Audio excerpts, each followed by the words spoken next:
Hey, I'm Jessica, a 28-year-old who's just been through a whirlwind of emotions. Let me tell you about a day that was supposed to be filled with joy, but turned into one of the most shocking moments of my life. It was a sunny afternoon, and the living room buzzed with excitement. Family and friends gathered as Tom and I prepared to share some big news. Laughter and chatter filled the air, and the decorations fluttered in the light breeze coming through the open windows. So everyone, Tom began with a wide grin. His arm wrapped around me. We're thrilled to announce, we're expecting a boy.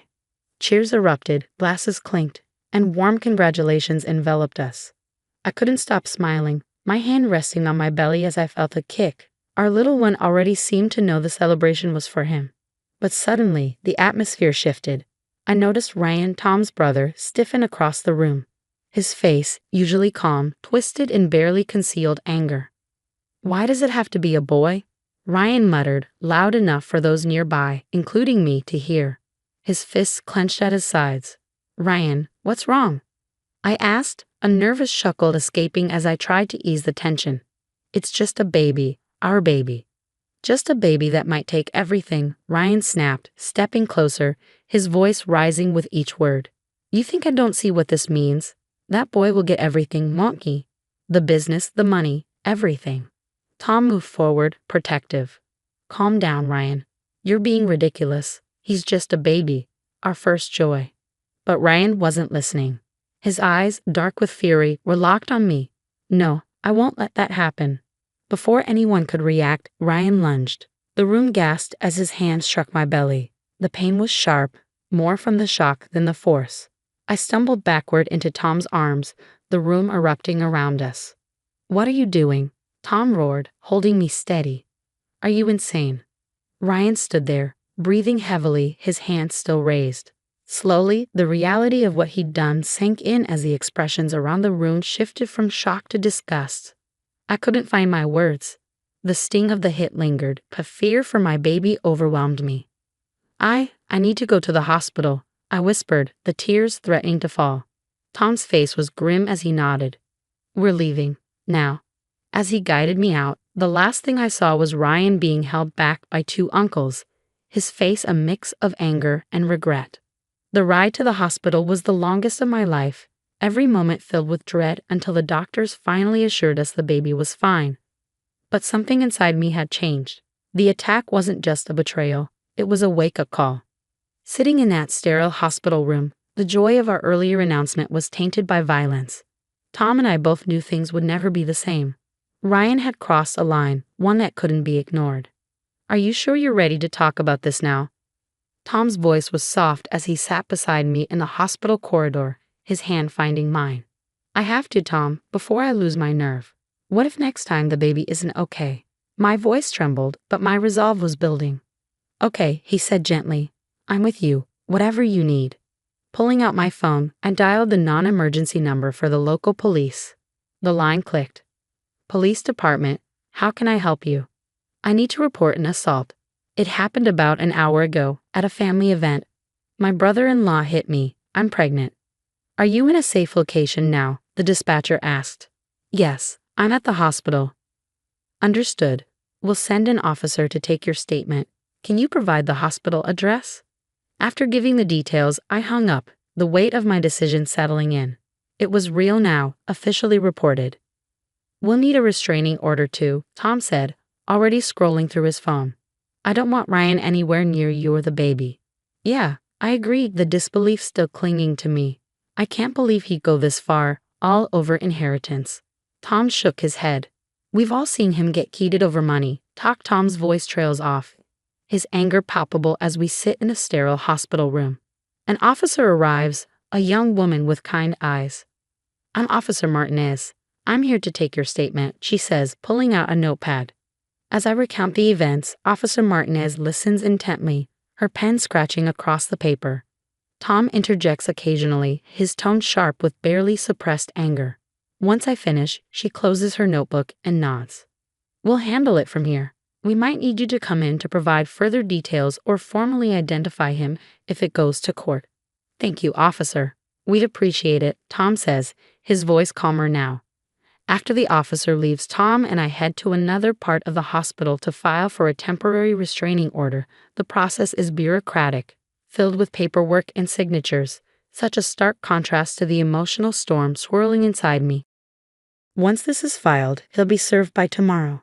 He won't be able to come near you or contact you, the clerk explains as we hand in the completed forms.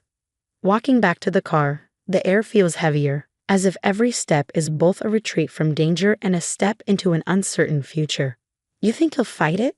I murmur, watching the sunset paint the sky a bruised purple. He might, Tom replies, squeezing my hand, but we'll be ready.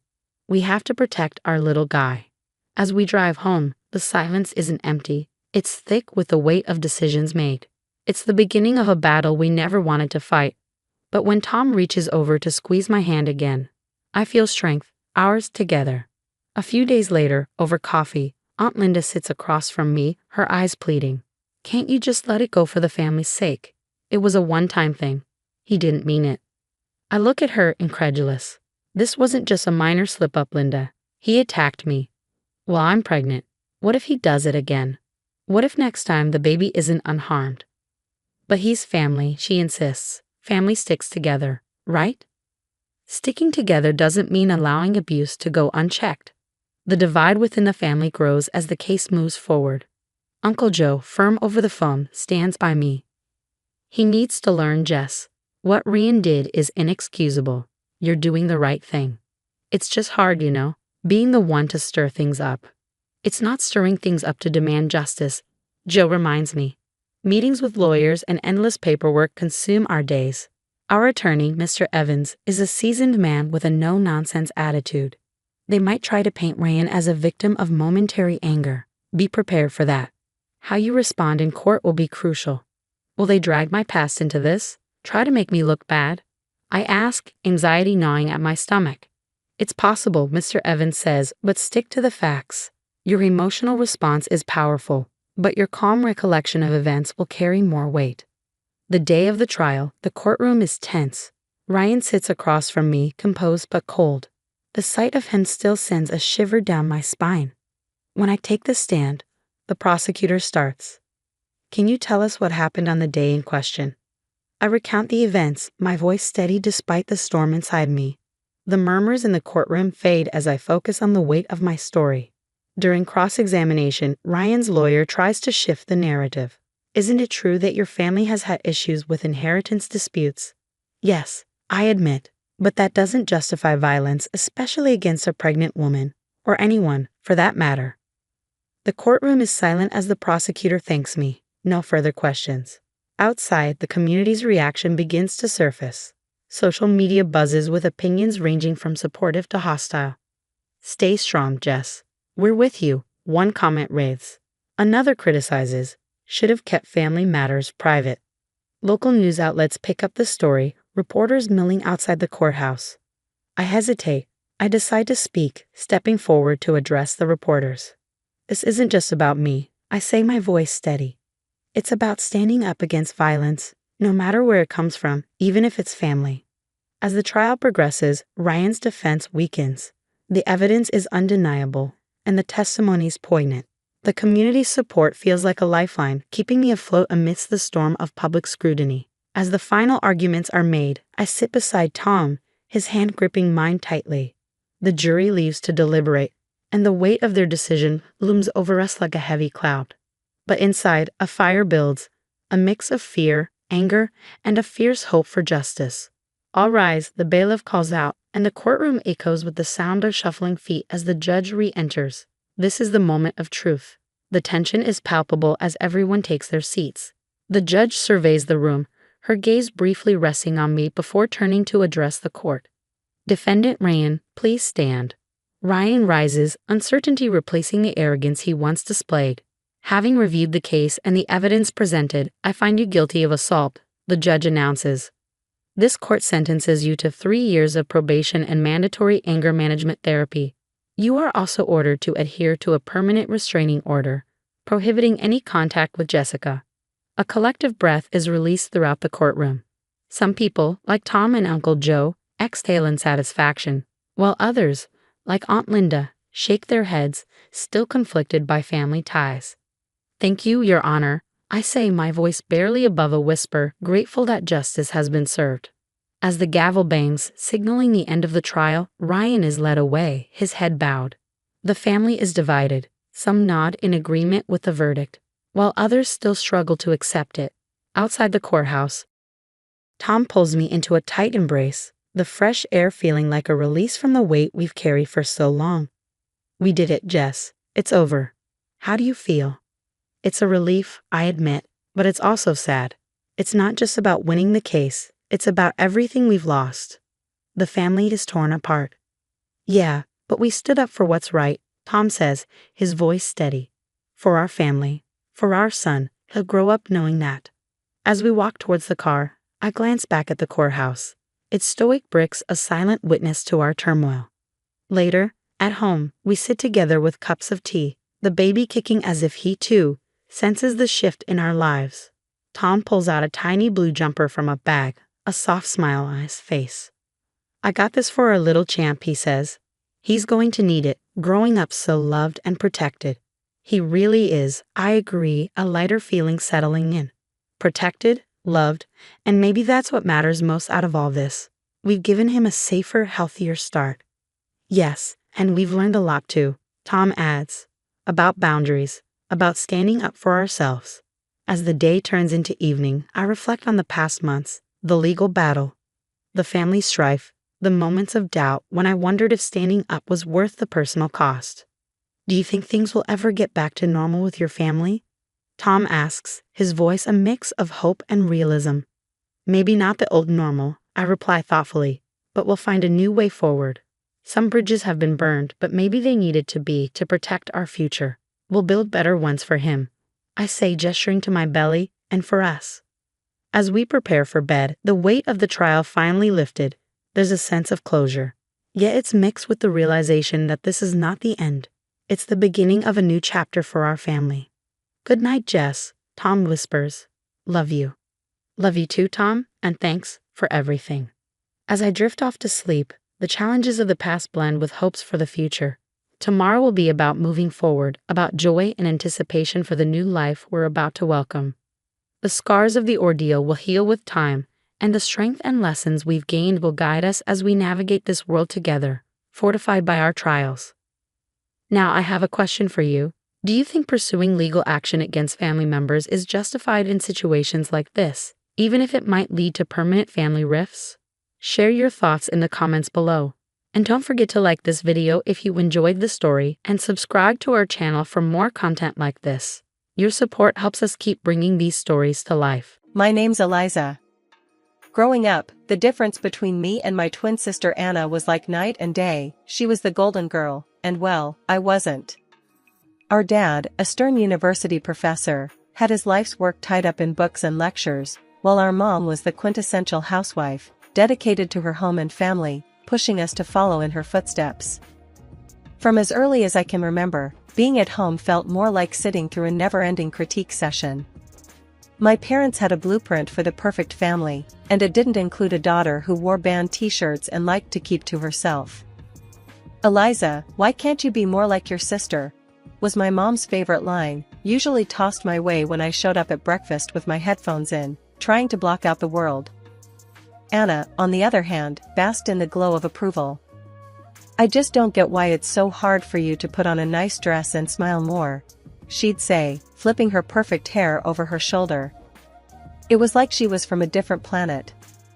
One particularly grueling Saturday, as our family prepared for one of Dad's faculty parties, a total snooze fest but mandatory appearance for us, I decided to rebel in the smallest way I knew how. I put on my darkest eyeliner and a pair of boots that definitely did not meet the appropriate standard. "You're not going out like that, are you?" Mom caught me on the stairs, her eyes darting down to my boots as if they were covered in mud. I shrugged, my standard defense. "Don't see why not." She sighed, that long, drawn-out kind that said I was the biggest disappointment in her perfectly ordered world. "Please, Eliza, just this once, can't you try to fit in?" "What for? So you can pretend we're the perfect family?" I shot back, tired of the same old song and dance. It's not about pretending. It's about showing respect for your father, she argued, her voice taking on that sharp tone that meant business. Anna, overhearing the exchange, came trotting down the hallway, her heels clicking on the hardwood like a judge approaching the bench. Mom's right, Liz. It's not that hard to look decent. Why do you always have to make things difficult?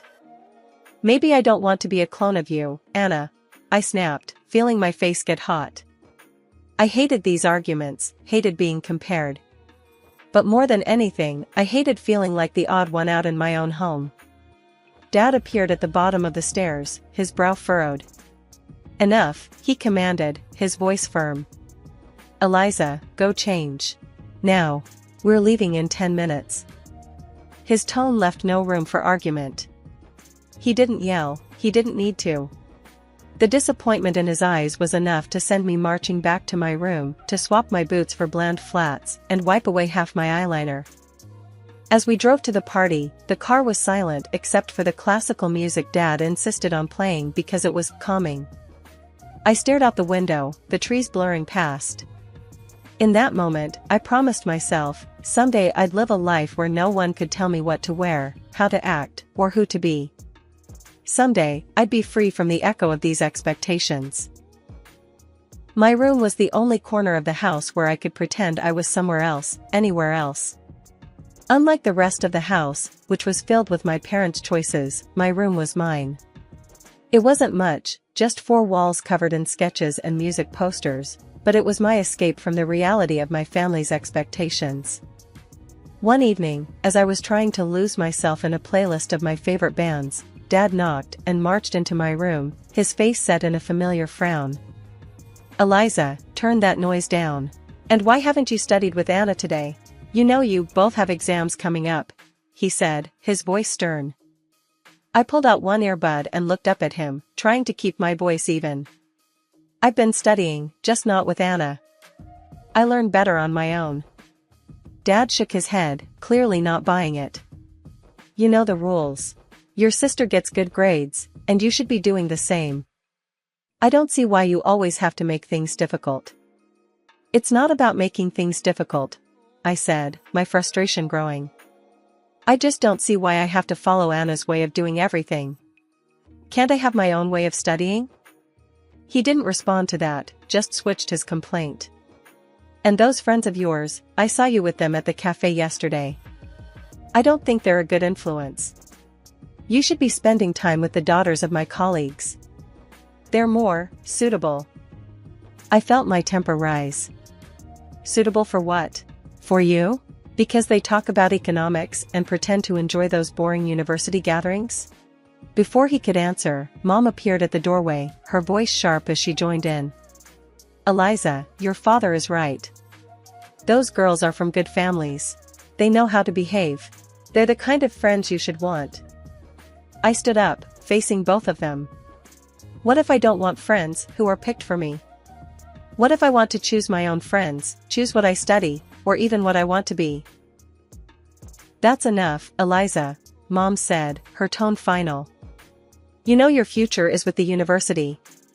Your father has made sure of that. And after you graduate, you'll need to start thinking about settling down. We've already discussed this. Settling down. The words hung in the air, like a life sentence. You mean, start thinking about being someone's wife? Like Anna? Is that all you think I'm meant for? Mom's face softened slightly, but her voice remained firm. We want what's best for you. Following the path we've set out will give you a good life. A good life, I repeated, the irony bitter in my mouth. Is it a good life if it's someone else's idea of good? No one answered that. They didn't need to. We all knew there was no point in arguing. They had their plans, and they expected me to fall in line, just like Anna. Anna and I were like two sides of the same coin, always together, but never on the same page. At university, where Dad taught, the differences between us grew even more obvious. She was into business management, the golden child, always nodding along in lectures, asking smart questions that made professors nod appreciatively. Me? I was stuck in the same program, but it felt like wearing a shoe on the wrong foot, awkward, uncomfortable, and just plain wrong. One afternoon, as I trudged through a mountain of textbooks in the library, Anna breezed in, her notes organized, her smile ready. "Hey, Liz, you coming to the study group tonight? Professor Hall mentioned he's dropping by, could be good for us to show face," she said, her tone light but insistent. I glanced up, feeling the weight of her expectations. "Nah, I don't think so. Those things aren't really my scene, you know?" She frowned, placing her books down with a thud that matched her disapproval. "It's not about it being your scene, Liz. It's about making the right impressions. You need to start taking this seriously. We're graduating soon." I shrugged, turning back to my notes. "I am taking it seriously, just not in a way that makes me miserable. Why bother pretending?" "Because, Liz, sometimes you have to play the game to get ahead. You think I like all of this?" She gestured around at her perfectly tabbed textbooks and color-coded notes. "It's not about liking, it's about doing what's necessary." I shook my head, pushing back my chair with a scrape. "Well, maybe I'm tired of doing what's necessary according to everyone else. Did you ever think of that?" Her voice softened, but her eyes were steel. "Liz, I'm just trying to look out for you. Dad's not going to be around to sort things out forever. What are you going to do if you keep alienating everyone? Maybe I'll figure it out on my own. Maybe I don't need to follow Dad's roadmap or yours." I shot back, feeling a surge of defiance. Anna sighed, her frustration clear. "You're so stubborn. Just try, okay? For me, if not for yourself. Show up tonight, talk to Professor Hall. It won't kill you." I looked at her, really looked at her, and saw not just my annoyingly perfect sister, but someone who actually cared, in her own way. "Fine, I'll think about it," I conceded, not ready to promise more. "Thank you," she said, her smile returning. "It's not that bad, you know. You might even like it if you gave it a chance." "Doubt it," I muttered, but I knew I'd lost this round. For Anna, I'd show up, sit through another boring discussion, and nod at the right times. It was just a few hours, I told myself. How bad could it be? As it turned out, not as bad as I thought. Professor Hall was surprisingly interesting when he wasn't lecturing from a podium. I even asked a question, which earned a shocked but pleased look from Anna. Later, as we walked back to our dorm, Anna nudged me. "See, not so terrible, right?" That fragile piece didn't last long, however. In our last year, Anna introduced us to her fiancé, a lawyer 10 years her senior, already well established and exactly what our parents dreamed of. Mom and Dad were over the moon, praising Anna for making such a smart match, and immediately turned their expectant eyes on me. "Now, Eliza, it's your turn to find someone suitable," Dad said one evening over dinner, his tone implying that my time was running out. Mom nodded enthusiastically, already planning out my life as if it were another one of her well-organized home projects. "Think about your future, dear. Someone who can provide for you, who has a good standing." I remember staring at my plate, feeling the walls close in. Anna's wedding was meticulously planned down to the last detail by Mom, from the bridesmaids' dresses to the floral arrangements, showcasing her perfect vision of family prestige. After the wedding, Mom often visited Anna, doling out advice and ensuring her life played out just as she had orchestrated. Witnessing this, I knew one thing for certain: I didn't want my life tailored by someone else's hands. One day, I was walking down the street, lost in thoughts of how to escape the life my parents envisioned for me, when I heard the deep rumble of a motorcycle approaching. Curiosity pulled me toward the sound. That's when I saw him, Jake, with his leather jacket and carefree smile, pulling up beside me. "You look like you need a ride," he called over the roar of the engine, a playful twinkle in his eyes. I hesitated, glancing back towards the path home, then at his outstretched hand. What did I have to lose? "Sure, why not?" I replied, my voice a mix of nerves and excitement. Climbing onto the back of his bike, I felt a rush of adrenaline as we sped away. The wind whipped through my hair, and for the first time in a long time, I laughed, genuinely laughed. Jake shouted something about showing me his world, and I held on tighter, not wanting this moment to end. We stopped at a diner frequented by bikers. Over burgers and fries, Jake told me about his life as a welder, his passion for bikes, and his love for the open road. It was so different from anything I was used to, raw and real. "Don't you get scared, living like this?" I asked, my voice barely above the clatter of plates and chatter around us. "Scared? Nah, it's thrilling. You never know what's around the corner. Isn't that better than having everything planned out for you?" he replied, his eyes lighting up with each word. Over the next few weeks, we met secretly. Each ride on Jake's motorcycle pulled me further from the life I was supposed to live and closer to the life I wanted. The speed, the adventure, it wasn't just about the thrill. It was about feeling alive, feeling free. One evening, as we watched the sunset from a secluded overlook, Jake turned to me. "Eliza, I don't just ride to escape. I ride to feel alive, to make every moment count. With you, every moment feels like it's worth something." I leaned into him, my heart beating fast. "I've never felt like this before. You make me feel free, Jake." He smiled, pulling me closer. "Then let's not go back to just existing. Let's live." 6 months with Jake felt like a lifetime of moments I'd always dreamed of. The day he proposed, under the stars with the gentle rumble of his bike in the background, my heart screamed a yes, before my mouth could form the word. It was perfect, except for one looming hurdle, my parents. I wrestled with the fear of introducing Jake to them. He was everything they disapproved of, his rough edges, his wild spirit, his simple yet content life as a welder. But love bolstered my courage, and I decided it was time they knew. The day I brought Jake home, he was clad in his usual, a leather vest, black t-shirt, ripped jeans, and a bandana. I loved that about him, he was unapologetically himself. We walked up the driveway, and I could already feel the weight of my parents' judgment. As we stepped inside, Mom's face went pale at the sight of Jake, her eyes widening in shock. "What in the world, Eliza?" she gasped, her voice barely a whisper. Dad's reaction was harsher, his words sharp as knives. "Who is this, and why is he dressed like a thug in our house?" I took a deep breath, steadying my nerves. "Mom, Dad, this is Jake. He's the man I love. We're getting married." Their silence was deafening. Then, Dad turned to Jake, his tone laced with disdain. "Married? What do you do for a living, young man? What are your qualifications?" Jake, bless him, didn't waver. "I'm a welder. I took some specialized courses after high school. I work hard, and I make an honest living."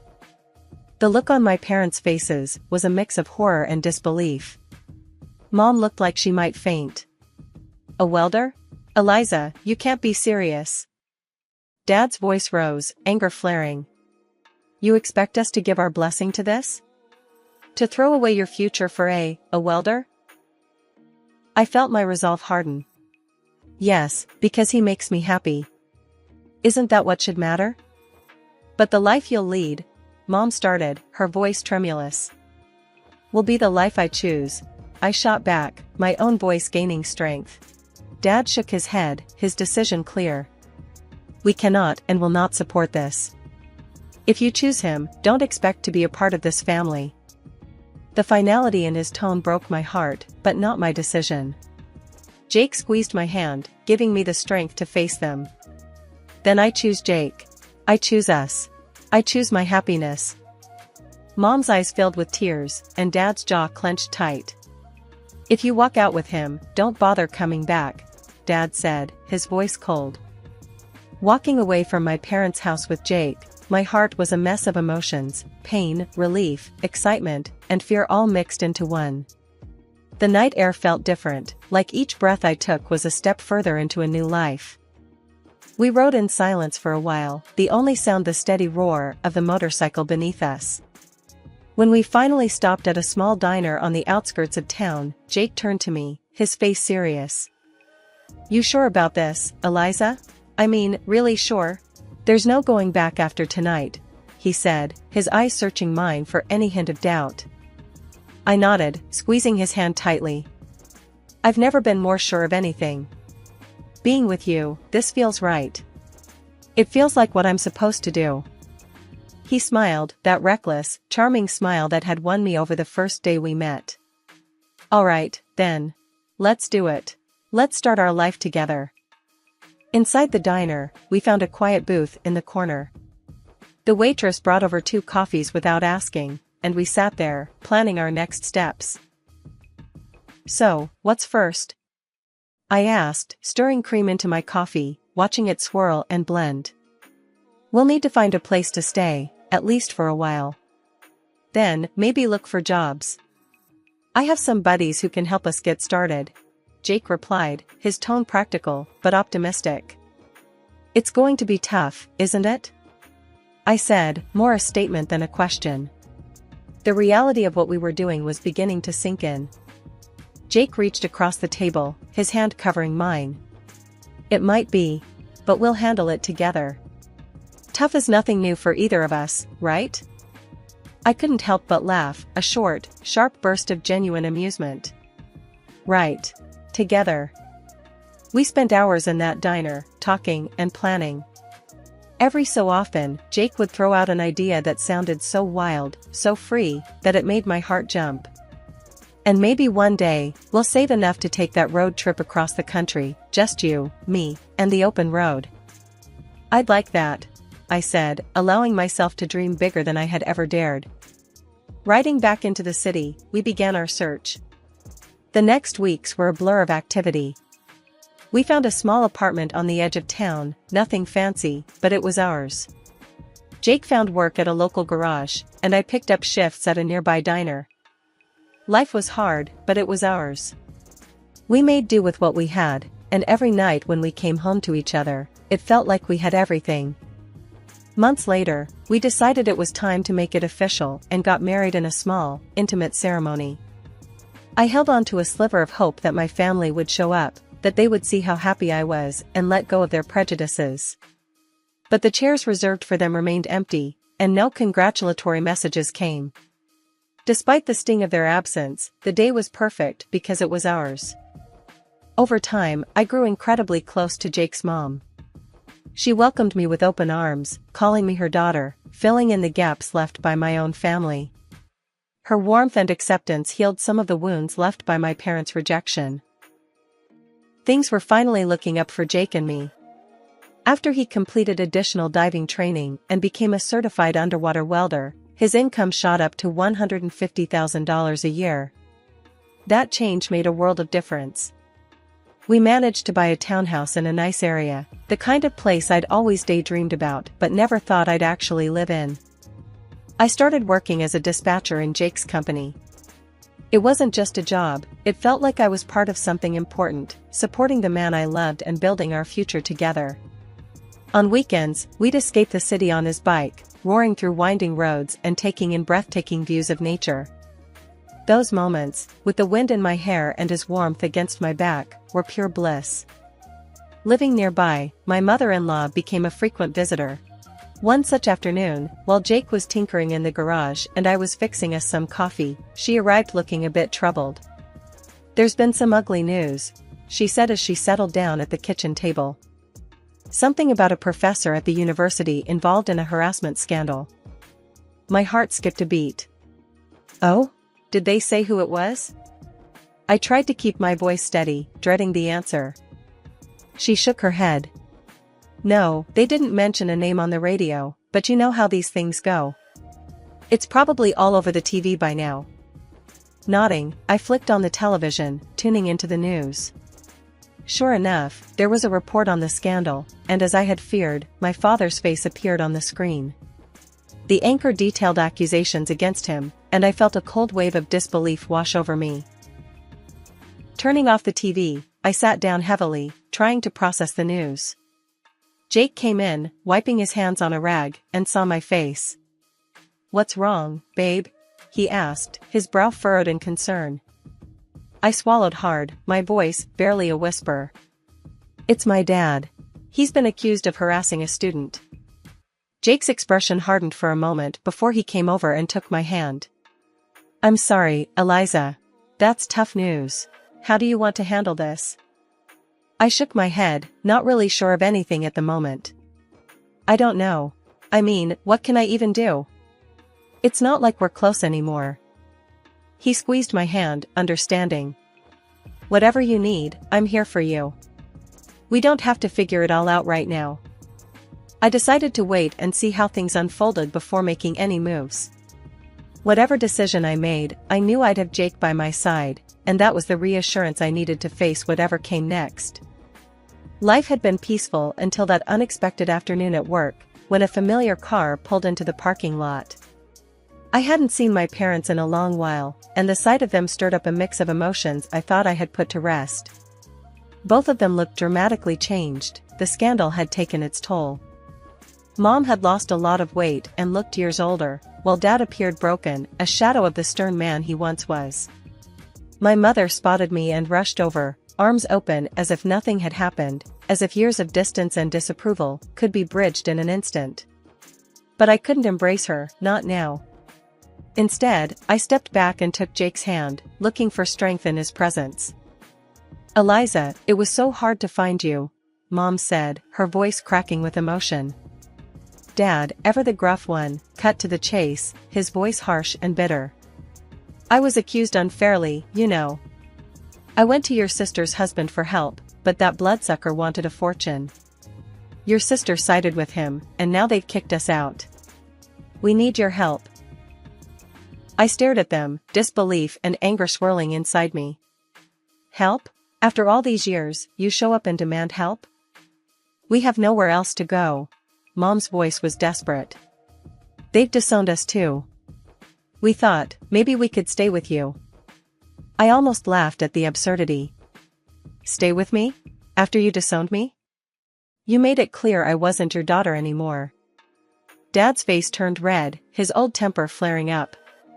"You owe us, Eliza, after all we've done for you." "That's where you're wrong," I interrupted, feeling Jake squeeze my hand in support. "I don't owe you anything.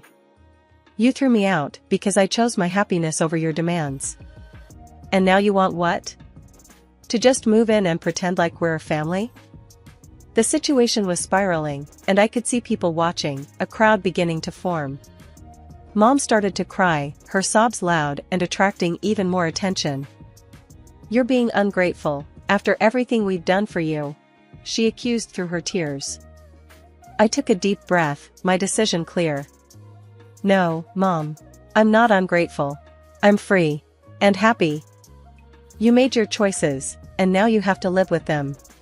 As we walked away, I heard my dad yelling, but Jake leaned over and quietly told the security team, "Don't let them come here again."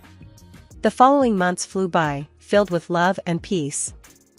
We welcomed a son, a new beginning in our growing family. My parents never came back. That day in the parking lot was the last I saw of them, and while part of me grieved for what could have been, I knew I had made the right choice for me and for my family.